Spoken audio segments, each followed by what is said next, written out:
ម្នាក់ឯងរែងខ្វល់ចំបែងប្រឡែងក្តីស្រមៃគិត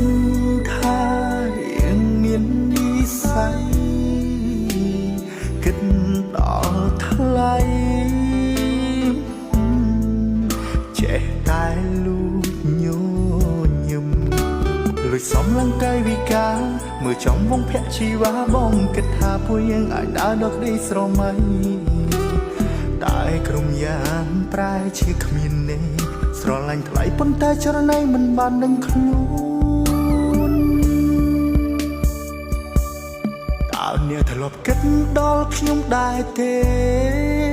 មានចិត្តលើខ្ញុំខ្លាចទេបន្តិចក៏បានដែរចង់មើលថែបេះដូងអូនមនុស្សស្រីគួរឲ្យខ្និញគួរឲ្យស្រឡាញ់ជាងគេដឹងខ្លួនទេមីម្នាក់នេះគិតដល់អូ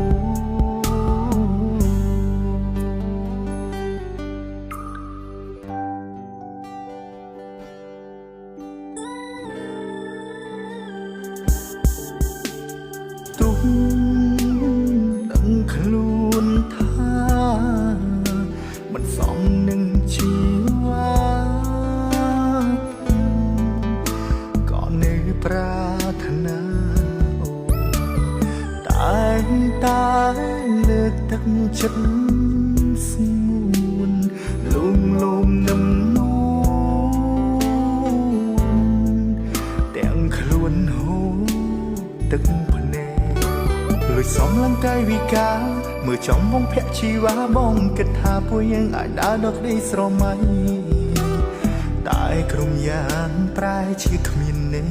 ស្រឡាញ់ថ្លៃប៉ុន្តែចរណៃមិនបានដឹងខ្លួនតើអ្នកធ្លាប់គិតដល់ខ្ញុំដែរទេមានចិត្តលើខ្ញុំខ្លាចទេបន្តិចក៏បានដែរចង់មើលថែបេះដូងអូនមនុស្សស្រីគួរឲ្យខ្និញគួរឲ្យស្រឡាញ់